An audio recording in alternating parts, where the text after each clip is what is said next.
Kasama sa itinerary ng Proud Ninja Calabarzon ang pagbisita sa Subic Beach.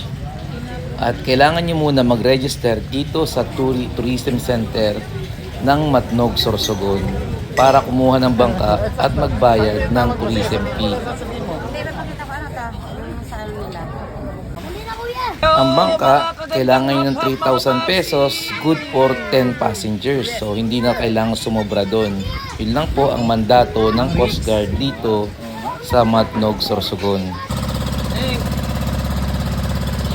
Yo, puro ka Asian ah.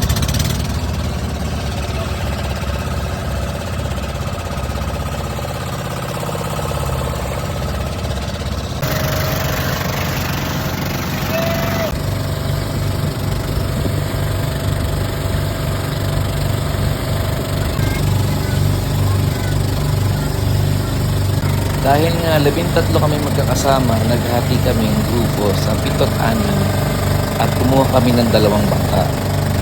Una namin binisita ang Wag Lagoon. Ang problema, itong mga kasama ko ay naka-sunblock lotion. Dito po sa Wag Lagoon, bawal po ang naka-sunblock lotion or anumang pinagbabawal dun sa fish sanctuary nila. Kaya kung bibisita kayo rito, wag na wag kayong magsasunblock lotion kasi hindi kayo makakapunta dun mismo sa lagoon or hindi kayo paliliguin dun sa lagoon or mag fish feeding. Bawal po yun. Although, napakaganda rin po ng lugar at marami din pong bumibisita dito.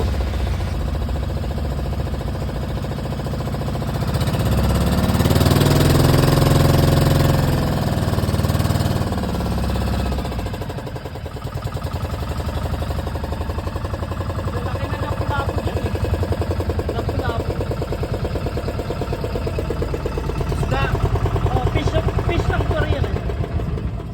Fish pond yan, di ba?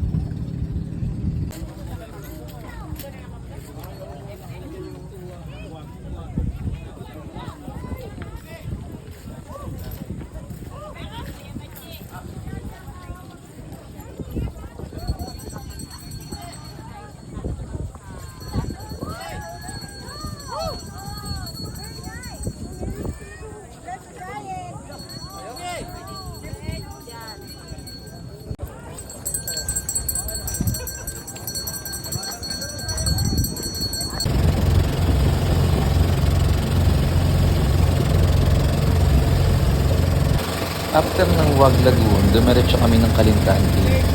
Napakaganda po ng lugar nito. Kung gusto nyo, i-google nyo po at isama nyo sa itinerary kung bibisita kayo ng Matnog, Sorsogon.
Mabuti na lang naka-charge yung GoPro ko kaya nagkaroon kami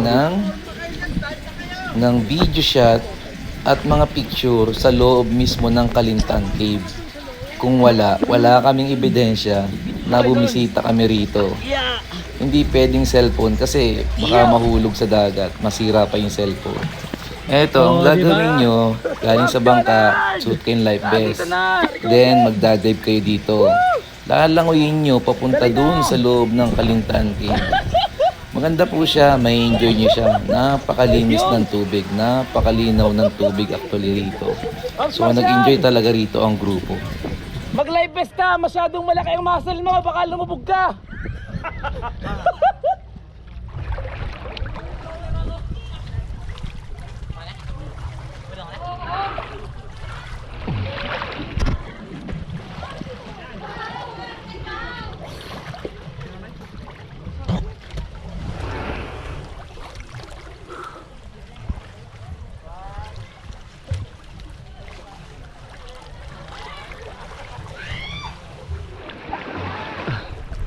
na ang kuweba dito sa Calintaan Island sa Sorsogon.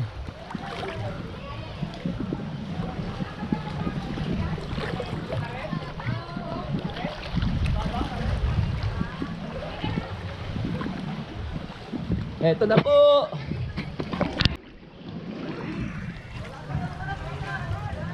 Oh ha? Nasa kuweba po kami.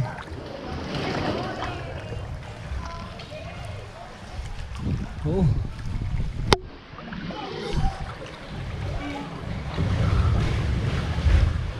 Ay, laban dito yung ano, yung current. Palabas at papasok.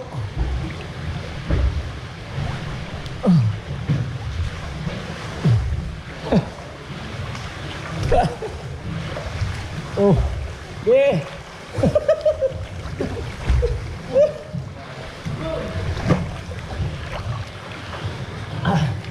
Lapat na palang paa. Hindi pa. Dadaan po tayo sa pinaka Hello mga papsi!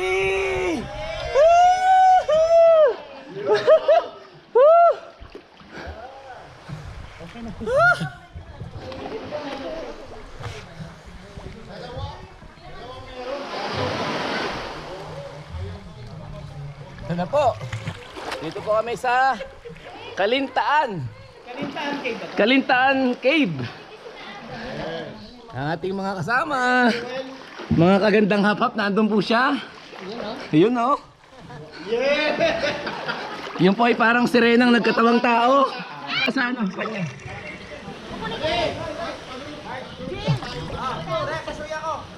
Akin na! Hindi! Yeah. Oh, abidyo ah. Walang madadapa. Nasasabi lang eh. Nasasabi lang eh. Oo, Carlos Yulo yan. Carlos yun. Ayun, ayun, ayun. Ayun, ayun. Counted yan. Counted. Counted yan.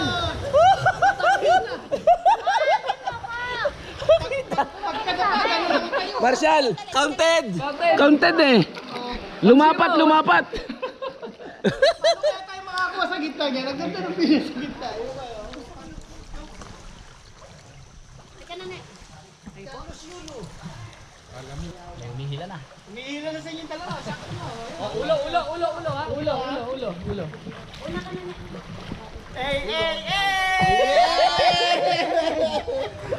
Hindi man lang nabasa ang sombrero.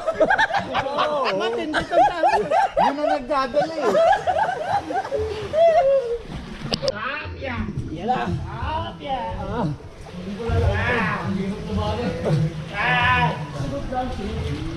Dito, dito. Ayun, nakuha ng dito. Mang Rix!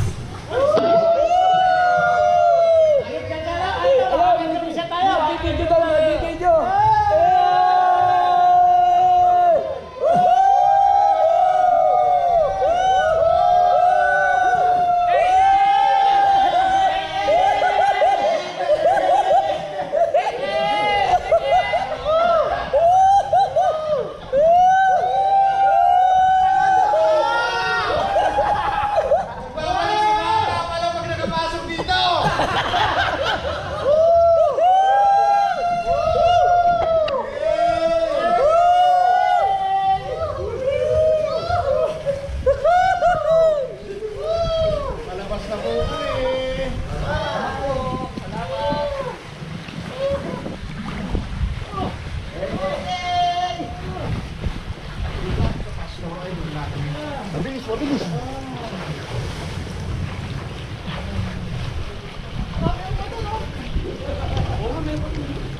Doon po kami nang galing! Yo!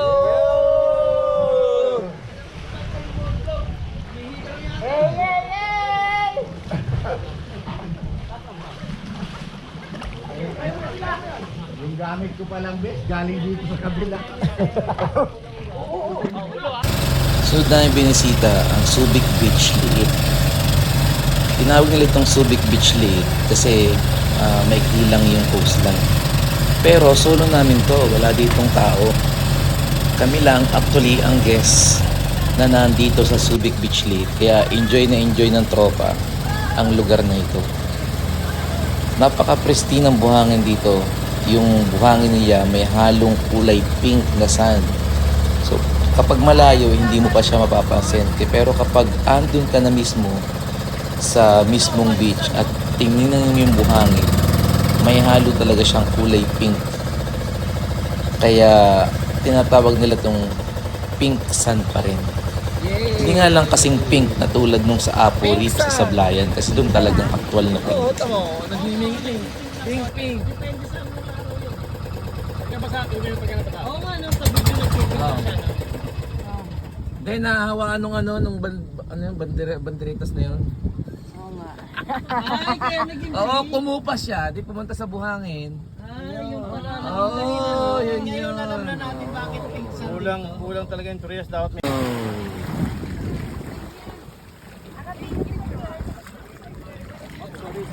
Ayun oh.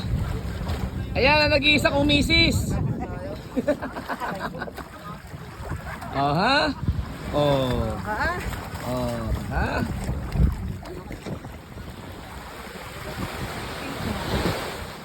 Oh, pink. Pink sand. Oh. May halong bilog na. Pink nga yan. O, tamo. Pink nga yan. Oh. Siya magbaong. Ako na. Pagkakalamig. Kaya nga ni Maloy. Pagkakalamig. Anong masasabi mo, Ining, dito sa buhangin sa... Anong isla to? Ano isla to? Anong isla? Brad, anong pangalan ng isla? Ha? Ali Subic Liit. Ah, Subic Liit. Ah, yun, Subic Liit daw to. May halong pink ang buhangin. Eto, nakita nyo naman, solong-solo namin ang beach na to. Wala talaga kaming kasamang ibang grupo dito o ibang tao, kundi kami lang. Kaya naman enjoy na enjoy ng tropa ang panliligo dito sa place na to. Napakagandang lugar. Ito naman mismo yung Subic Beach. Ito yung main island. Makikita nyo, ang daming tindahan dito. Ang daming beach goers dito. Ang daming tao dito. Sa Subic Liit. So andito na lahat, yung mga nagtetent, may mga cottage, mga tindera. Andito na lahat, pati mga nagbibideo. Okay.